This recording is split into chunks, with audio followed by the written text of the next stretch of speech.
الأهلي يحقق فوزا عريضا على الإسماعيلي ب4 أهداف نظيفة. أكد السويسري مارسيل كولر المدير الفني لفريق الأهلي أن الفريق دخل مباراة الإسماعيلي بحثا عن الفوز منذ الدقيقة الأولى، لافتا إلى أن الشوط الأول كان جيدا لكن الفريق سجل هدفا واحدا فقط.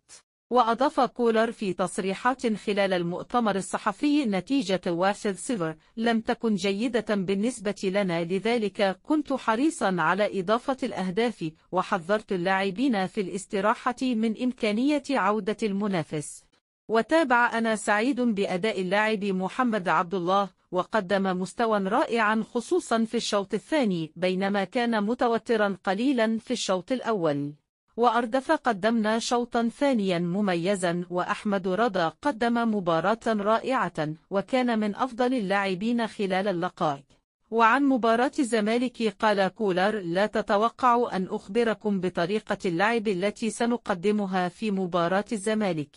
وختم: نتيجة اليوم لا علاقة لها بلقاء القمة، لأن كل مباراة لها ظروف خاصة ومتغيرات مختلفة.